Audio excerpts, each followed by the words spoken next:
Tapi jangan lupa iringi dengan apa? Ar-raja. Ar-raja ini artinya bukan radio. Ar-raja itu artinya apa? Penuh harap. Ada khauf supaya dia tidak sombong. Tapi jangan kelebihan khauf. Kalau khaufnya kelebihan jadi pesimis. Raja biar ada harapan, biar juga timbul semangat. Tapi sebagai seorang muslim, setelah kita ibadah ikhlas, kedua mengikuti apa yang diperintahkan Allah, yakin insya Allah ibadah kita diterima oleh Allah Subhanahu wa Ta'ala. Amin ya Rabbal. Tapi al-khauf war raja kalau sudah ada dua yang tadi, ikhlas mengikuti Nabi Muhammad sallallahu alaihi wasallam, wa ma umiru illa liya'budullaha mukhlishina lahuddin, la yuqbalul amal illa bin niyyah wa la tuqbalun niyyah illa bimutaba'atin Nabi sallallahu alaihi wasallam. Jadi kalau sudah ngikutin cara yang dicontohkan Nabi, keikhlasan, khauf dan roja nongol, roja lebih kuatkan. Sholat subuh tadi ikhlas 2 rakaat seperti yang dicontohkan Nabi. Habis itu ada rasa khauf, ada roja, tapi rojanya lebih kuat insya. Tapi kalau 2 perkara belum ada, jangan khauf, jangan roja, nggak dapat. Tadi subuh sholatnya nggak ikhlas, walaupun 2 rakaat udah nggak bisa khauf dan roja karena nggak diterima. Atau sholat 3 rakaat karena di berpikiran kalau 2 aja gede, pahalanya gimana kalau 3? Walaupun dia ikhlas berarti tidak memenuhi syarat, nggak perlu roja dan khauf karena nggak bakal diterima. Tapi kalau sudah sesuai dengan ajaran dan contoh Nabi, diiringi dengan ikhlas, timbulkan khauf dan roja, tapi rojanya lebih kuat sehingga kita yakin insya Allah diterima. Tapi jangan hanya rojak saja, karena kalau rojak saja sombong, rojak saja meremehkan orang lain karena tidak ada khaufnya. Jadi al-khauf war-raja, ud'u rabbakum tadarruan wa khufyah. Itu khauf dan raja. Insyaallah semua ibadah yang telah kita lakukan diterima oleh Allah Subhanahu wa Ta'ala. Amin.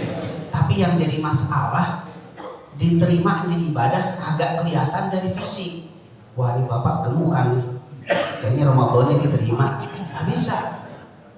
Wah, ini orang kayaknya kurusan, timbangan turun, wah pasti Ramadannya diterima. Belum tentu. Itu yang gemuk sahur sama bukanya sama. Itu yang kurus apa? Kebanyakan macam-macam. Pokoknya nggak bisa. Orang pergi haji pulang, waduh kayaknya tambah putih nih Pak, kayaknya hajinya mabrur nih. Nggak bisa jadi patokan putih. Putih emang dari pertama berangkat sampai pulang nggak ke Masjidil Haram, di hotel mulai putih pulang dari haji. Jadi gendut, putih, tambah ganteng, tambah cantik, nggak bisa jadi patokan. Lalu apa yang jadi patokan yang kita gunakan sebagai barometer kita, sebagai tolak ukur kita, sebagai pegangan kita? Oh, amal saya diterima, maka kita banyak ucapin alhamdulillah, minta supaya istiqomah. Oh, ternyata amal saya nggak diterima kelihatannya, banyakin istighfar, bertobat, minta kepada Allah untuk bisa ibadah yang lebih baik. Itu tujuan, bukan untuk mengoreksi orang lain. Apa yang kita bahas tentang bukan untuk mengoreksi orang lain. Setelah kita tahu barometer, tolak ukur, patokan, wah kayaknya teman saya nggak diterima. Itu bukan begitu. Kita tidak ada anjuran dan perintah untuk mengoreksi orang. Kalau untuk menegur orang yang diperintahkan, kuntum khairu ummatin ukhrijat linnas ta'muruna bil ma'ruf wa tanhauna 'anil munkar. Teman kita nggak sholat, tegur, kasih tahu biar sholat. Tapi kalau diomongin tidak ada. Sebulan tuh kan nggak sholat, ini nggak ada. Jadi yang diperintahkan amal ma'ruf nahi munkar, bukan ghibah. Beda antara ghibah dan amal ma'ruf nahi munkar. Nahi munkar itu negor, ngasih tahu, ngingetin. Itu amal ma'ruf nahi.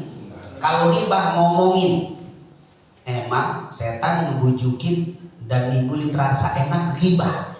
Negor susah. Jujur deh, kalau ada teman yang melanggar syariat Islam, entengan negor apa entengan ngomongin? Kok Pak ngomongin? Emang kalau ngomongin orang itu enak. Kadang-kadang ada orang di pos duduk di pinggir jalan ngomongin orang 4 jam. Wah, Padahal duduknya di kebun, minuman teh pahit, banyak nyamuk, betah dia. Kenapa? Ngomongin orang, setannya banyak tuh.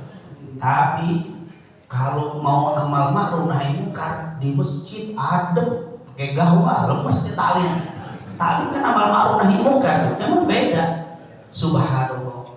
Makanya jangan sampai kita melakukan ghibah, karena kita tidak diperintahkan untuk membicarakan dan menilai ibadah orang lain. Yang kedua, nanti kita dikubur, yang ditanya kenapa bapak begini, kenapa bapak nggak sholat, kenapa, kita yang ditanya.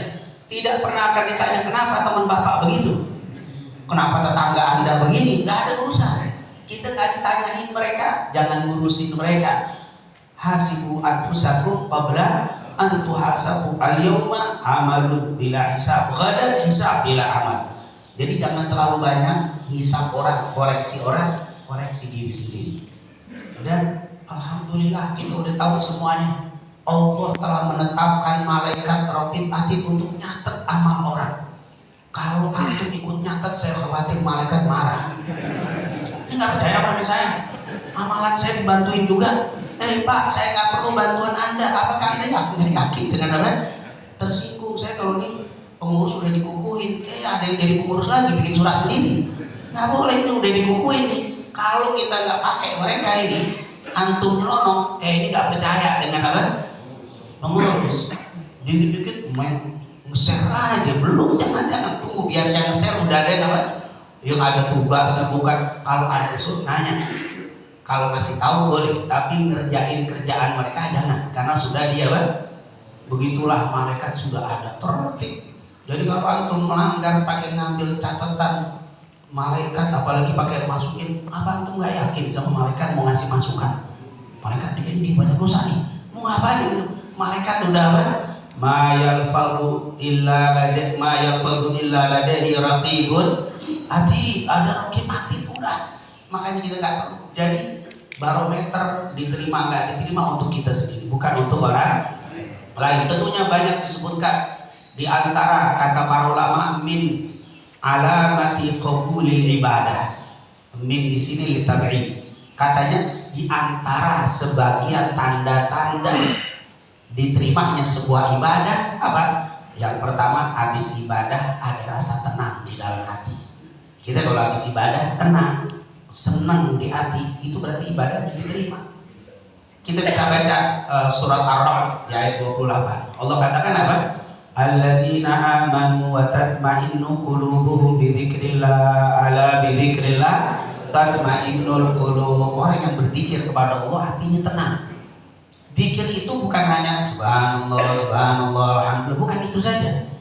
Kita ini sekarang majelis zikir.